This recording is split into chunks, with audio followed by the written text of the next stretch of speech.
Belezinha, galera? Tudo tranquilo com vocês? Nosso primeiro assunto vai contemplar o Brasil no pós-guerra mundial. Olha que coisa interessante. Se nós pegarmos o governo a partir, de Getúlio Vargas, que foi eleito pelo povo, a partir de 1950, nós vamos ter um Brasil moldado nessa ideia de nacional-desenvolvimentismo. E aí tem um cara que é muito interessante, que é o governo JK, que ele vai criar o chamado Plano de Metas, 50 anos em 5, ou anos dourados. E aí é legal você entender que esse plano de metas quer contemplar transporte, saúde, energia, e também e principalmente a construção de Brasília, tá? A construção de Brasília é o plano síntese, ou seja, todo o plano de metas vai estar configurado para dar certo, para construir Brasília com o governo Juscelino Kubitschek, tá? Então fica a dica aí, que é muito importante para a sua prova. Outra situação importante que nós teremos, após o governo Juscelino Kubitschek, nós teremos o governo Jânio Quadros, que ele é importante você lembrar das medidas controversas, que ele vai proibir o uso de biquínis na praia, as brigas em rinha de galo, ele vai condecorar o Che Guevara, que é um dos principais nomes aí de Cuba, nesse contexto de Guerra Fria, de Guerra Mundial. O Brasil, deveria estar alinhado politicamente e principalmente economicamente com os Estados Unidos. Condecorar o Che Guevara, então, é colocar o Brasil aí na mesma sintonia ou em acordos comerciais com Cuba. Jânio vai ficar apenas 7 meses no governo. Quando ele sair do governo, vai assumir o vice dele, o Jango.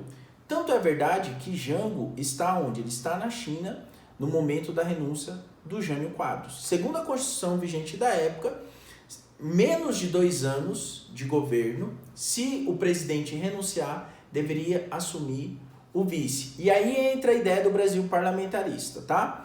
O que é o Brasil parlamentarista? O governo da época renunciou, que era o Jânio Quadros, e o Jango deveria assumir. Ora, os militares, junto com os políticos da época, junto com os senadores, irão fazer aí um acordo, fazendo com que o Brasil se torne parlamentarista. Ou seja, o chefe da Câmara dos Deputados é que vai governar o Brasil, por esse período aí de quase 2 anos. E aí a população da época vai fazer vai votar em um plebiscito, que é uma consulta popular, para alguns assuntos muito importantes da nação. E a população brasileira vai votar para a volta do presidencialismo. No momento do Brasil parlamentarista, existe o presidente, mas ele não governa.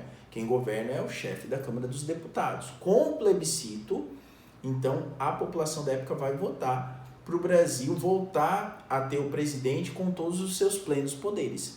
Então, o Jango irá retornar ao poder. E aí ele vai criar as medidas das reformas de base, e os militares descontentes com ele acreditam que ele é uma ameaça comunista. A partir do momento que a população vai para a marcha com Deus, com a família, pela liberdade, então o governo entende, os militares entendem que é o momento para fazer a ditadura, com apoio da sociedade civil também. Beleza? Após esse período de ditadura militar, como você prestou atenção na minha explicação, eu falei que está rolando no mundo o contexto da Guerra Fria. Alguns assuntos são muito importantes nesse contexto de Guerra Fria. Primeiro, entender que a Guerra Fria começa com o fim da Segunda Guerra Mundial e as duas potências emergentes são Estados Unidos liderando o bloco capitalista e a União Soviética liderando o bloco socialista. E aí eles vão traçar algumas estratégias. A primeira é o Plano Marshall. O Plano Marshall é o plano de recuperação, ou seja, os Estados Unidos vai emprestar dinheiro para os países destruídos a partir da Segunda Guerra Mundial, que compõem o bloco socialista. Os Estados Unidos, vai sempre rivalizar nesse momento com a União Soviética. Então, o que a União Soviética vai fazer? Ela também vai criar um plano, que a gente vai chamar de Comecon, para emprestar dinheiro para reestruturação desses países. Os Estados Unidos vai criar a OTAN, que vai ser a junção dos países num tratado militar, político e militar, dos países capitalistas. A União Soviética vai criar o que nós chamamos de Pacto de Varsóvia. O que é o Pacto de Varsóvia? Vai ser uma estrutura militar, também contemplando os países comunistas, do bloco comunista. Então, é legal você imaginar o seguinte, sempre que o bloco capitalista tenta fazer uma ajuda mútua para os países que compõem o seu bloco de ajuda, os países socialistas também vão fazer isso, e vice-versa. Beleza? Nesse momento vai acontecer algo muito importante, que é a ideia do macartismo nos Estados Unidos, né? Liderado pelo então senador Joseph McCarthy. É um programa que vai buscar dentro dos Estados Unidos supostas pessoas que apoiavam o comunismo. Então já não olha mais o comunismo como algo apenas lá, né, na construção do Muro de Berlim, a partir da parte oriental do Muro de Berlim. Não, a partir do macartismo vão perseguir americanos ou pessoas que estão ligadas dentro dos Estados Unidos.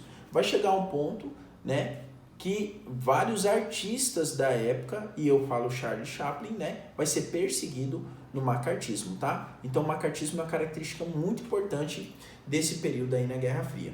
Professor Emerson, nós tivemos guerra ou momentos de guerra nesse período de Guerra Fria? Sim, uma das mais famosas é a Guerra do Vietnã, onde a galera do norte, que eram os chamados Vietcongs ou vietnamitas, vão lutar, né, apoiados muito como o norte apoiado pela guerrilha e apoiado pela União Soviética contra a galera do sul, que é apoiado pelo bloco, né, dos Estados Unidos. Quem irá vencer a guerra são os vietnamitas, por dois motivos principais. Primeiro, né, o mais importante de todo, eles conhecem muito bem o terreno que eles moram, as florestas, e segundo, eles vão utilizar táticas de guerrilha, né, contra o exército americano, né, e realmente eles vão conseguir vencer.